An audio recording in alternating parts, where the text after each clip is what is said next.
Hey, Pretty Girl Club, have you ever noticed how pretty women can't be single? If you're pretty and you're single, you're a thought. If you're pretty and you don't want marriage, you're a thought. If you're pretty and don't want children, you're selfish. If you're pretty, you are required to tie yourself to a man if you want to be respected. Has anyone noticed men won't respect a woman unless she is tied to a man? Whether she has a boyfriend or a husband or even a strong father figure, that's one of the only ways men will respect a woman. But let's say she has no father figure, no boyfriend, no husband, not even brothers who can be on her side.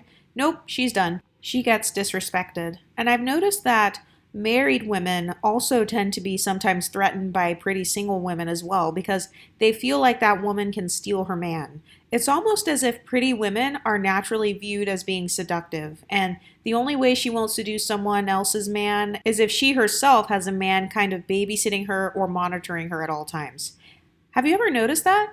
Have you ever noticed how Manosphere channels are supposed to be about men, hence the term Manosphere, but all they do is focus on pretty women? And they focus on who we're sleeping with, who we're talking to, what seduction tactics we're using. They will even spend their time examining our beauty and comparing our beauty to each other and rating us. Everyone is obsessed with beauty. This world revolves around beauty. Beauty is one of the most powerful tools you can have as a woman. Have you ever noticed how it's almost as if people are hate watching your life if you're a pretty woman who is unmarried? Because there are articles that already show that unmarried, child-free women are some of the happiest women in the world, and then to have pretty privilege on top of that, it's very triggering. A lot of men have spent decades fantasizing about a woman who looks like you, jacking off to women who look like you, yet you expect me to believe that women somehow don't have the power? Anyone who you're sexually attracted to automatically has social influence over you. Anyone who you find attractive, you are placing social power onto that person.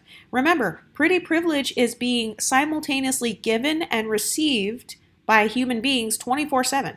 So whoever you think is attractive, you are bestowing pretty privilege upon that person. So even if you are lying to yourself or lying to that girl saying, oh no, you're a 6, you're not cute or whatever, but then deep down inside you're attracted to her, she still has social power in your eyes, and she still has social power over you. If you think a certain person is hot, you're going to naturally care what they think, and you will naturally care about their opinions because you think they're hot. Beauty is social power.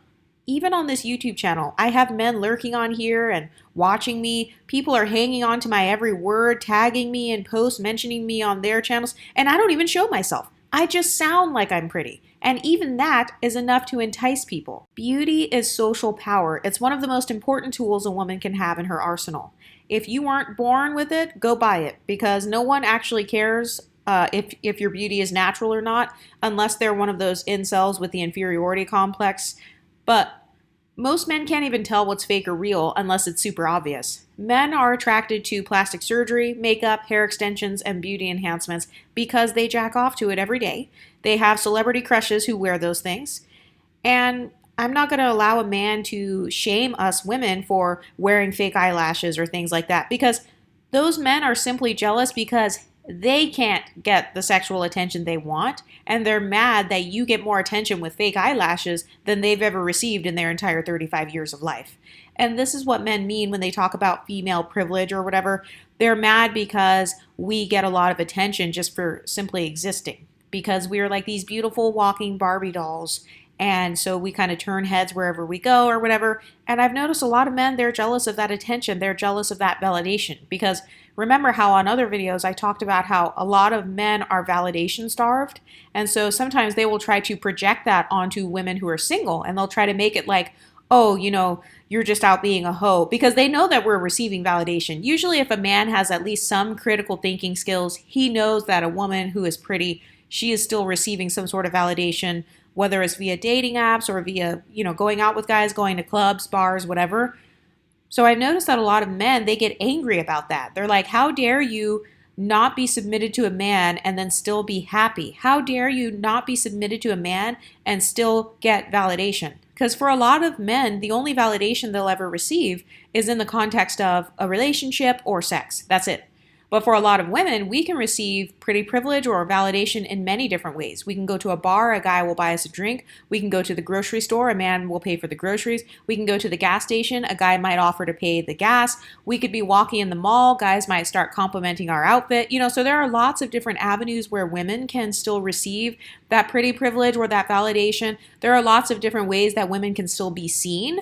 We can like show off our curves. We can wear red lipstick. We can curl our hair. But guys, they don't have that. They don't show off their curves or wear red lipstick or like dye their hair a different color for the most part. So I've noticed that a lot of guys, they just get jealous of that. But have you ever had guys try to gaslight you about your relationship status? Have you ever had guys give you that stereotype that you're somehow a thought or that you're somehow trying to seduce someone even if you're not? Because I know I have. Anyway, let me know what you think in the comments section and I'll talk to you next time. Stay pretty, ladies.